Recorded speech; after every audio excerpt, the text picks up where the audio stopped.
బతుకమ్మ చీరలు నేను ఎక్కువ విమర్శించదలుచుకోలేదు, కానీ ఇచ్చిన చీరలు తీసుకొచ్చి పొలాల గట్లల్లో పిట్టలను బెదరగొట్టడానికి కట్టడం తప్ప మా ఆడబిడ్డలు కట్టుకునే సందర్భం ఎక్కడన్నా ఉందా? కానీ మా నేతన్నల వృత్తి దెబ్బతింటుంది.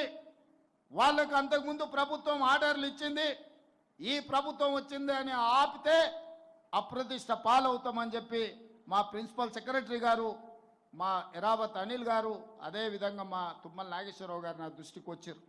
నేను ఆలోచన చేసిన, నిజంగానే కుల వృత్తులను చేతి వృత్తులను అంతరించి పోనీయొద్దు, వాటిని కాపాడాలంటే ఏం చేయాలని ఆలోచన చేసి ఈ తెలంగాణ రాష్ట్రంలో 65 లక్షల మంది ఆడబిడ్డలు స్వయం సహాయక సంఘాలలో సభ్యులుగా ఉన్నారు.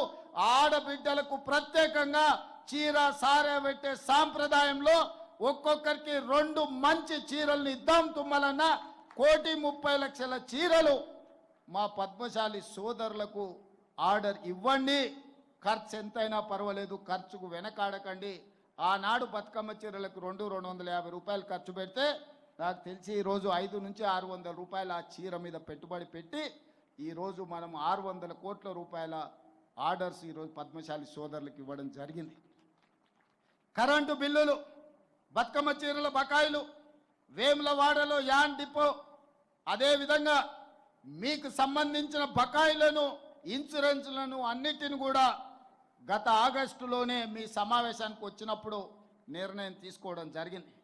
ఇక ఈరోజు ఈ సమావేశం బలహీన వర్గాలకి వేదిక మీద నుంచి మా పద్మశాలి సోదరులకే కాదు, బలహీన వర్గాలకు నేను విజ్ఞప్తి చేయదలుచుకున్నా.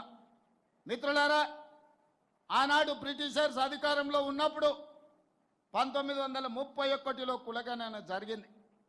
1931లో కులగణన జరిగితే మళ్ళీ శ్రీమతి ఇందిరాగాంధీ గారు ఉన్నప్పుడు 1979లో బలహీన వర్గాలకు రిజర్వేషన్లు ఇవ్వాలి, వాళ్ళని ఆదుకోవాలని మండల్ కమిషన్ని ఆ రోజు కాంగ్రెస్ పార్టీ ఇందిరమ్మ రాజ్యంలో మన వాళ్ళు నిర్ణయం తీసుకున్నారు.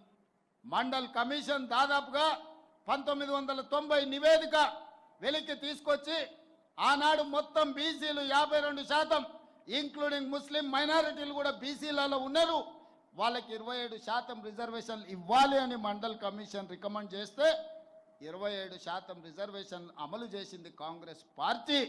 బలహీన వర్గాలకు అండగా నిలబడ్డది కాంగ్రెస్ పార్టీ.